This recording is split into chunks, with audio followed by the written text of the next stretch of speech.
masa kejayaan Islam menorehkan sejarah panjang. Salah satunya adalah kemunculan ilmuwan Muslim yang berpengaruh. Kalian pasti akan dibuat kagum dengan berbagai temuan yang dikembangkan oleh para ilmuwan pada masa itu.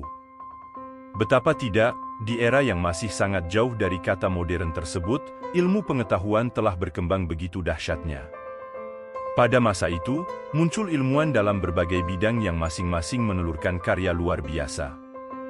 Dalam perkembangannya, karya-karya mereka banyak yang menjadi cikal bakal penemuan teknologi-teknologi modern yang masih digunakan hingga saat ini, serta peninggalan luar biasa lainnya yang sangat berpengaruh terhadap perkembangan ilmu-ilmu pengetahuan di dunia. Simak rangkumannya berikut ini.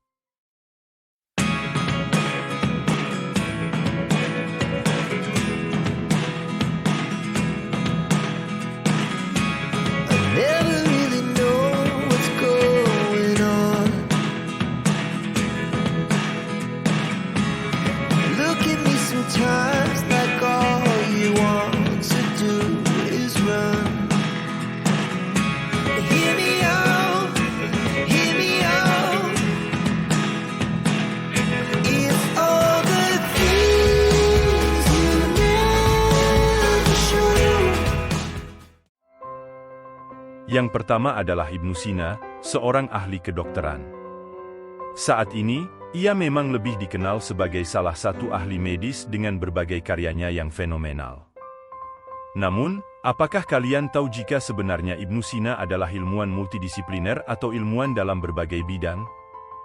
Ya, sosok yang memiliki nama lengkap Abu Ali Al-Husain bin Abdullah bin Sina, selain menguasai bidang ilmu kedokteran juga merupakan seorang ahli filsafat, sastra, musik, matematika, astronomi, filologi, geometri, metafisika, juga kimia, fisika, dan lainnya.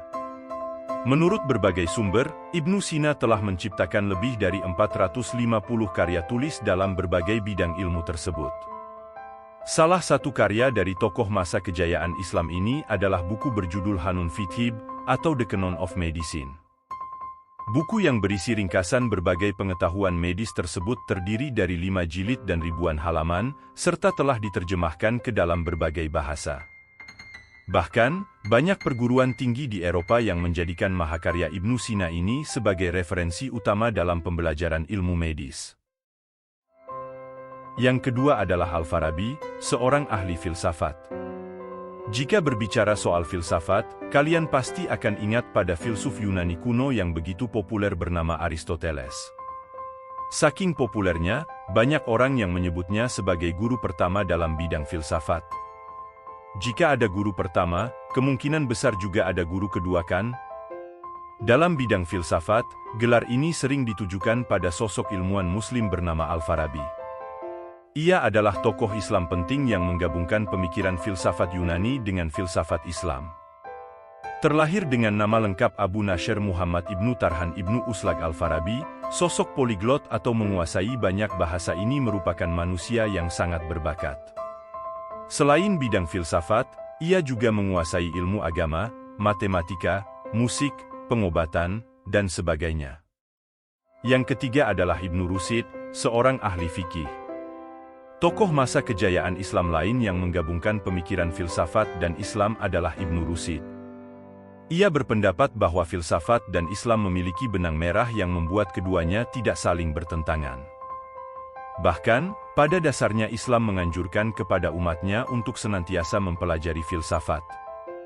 Ibnu Rushd memiliki nama lengkap Abu Al-Walid Muhammad Ibnu Rushd dan terkenal sebagai salah satu ahli fikih dengan pemikiran yang monumental. Di samping itu, seperti ilmuwan lain yang menguasai banyak bidang ilmu, ia juga menguasai beberapa bidang ilmu lain, seperti kedokteran, astronomi, hingga sastra dan matematika. Yang keempat adalah Ibnu Khaldun, seorang bapak sosiologi.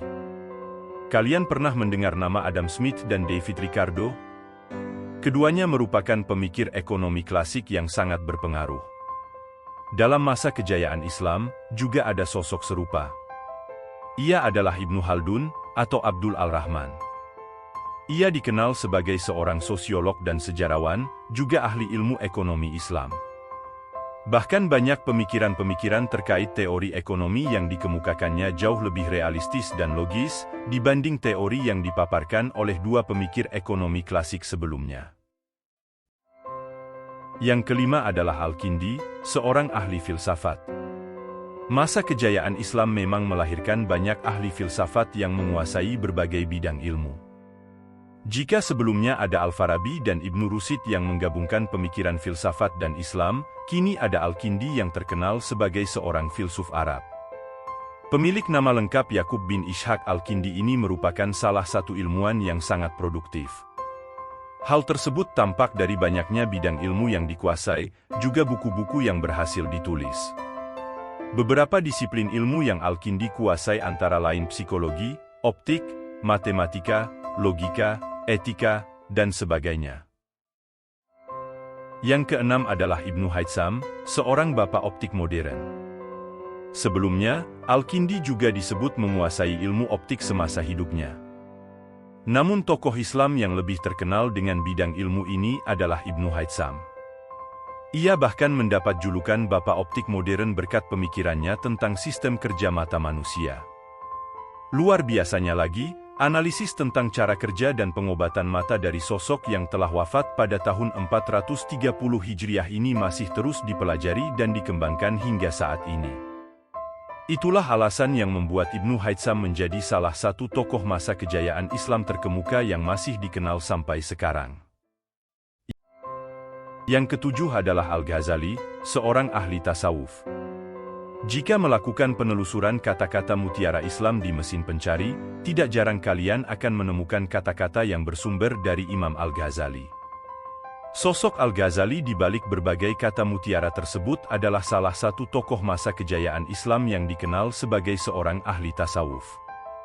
Tasawuf atau yang juga dikenal sebagai sufisme merupakan ilmu yang mengajarkan cara untuk lebih mendekatkan diri kepada Allah, menjernihkan akhlak, menyucikan jiwa, juga upaya untuk mendapatkan kebahagiaan abadi.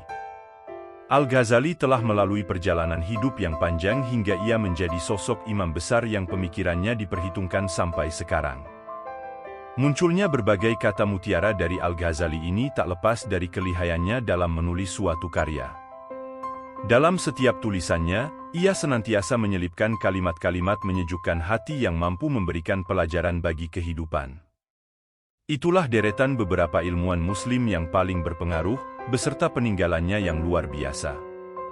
Para pahlawan Islam ini juga dikenal sebagai sosok pemimpin yang adil dan bijak. Mereka dikenal bukan hanya sebagai sosok pemberani, tetapi juga seseorang yang soleh dan kualitas ibadahnya sangat terjaga. Kepribadian dan kualitas ibadah mereka yang baik, karena mengikuti jejak para nabi dan rasul terdahulu.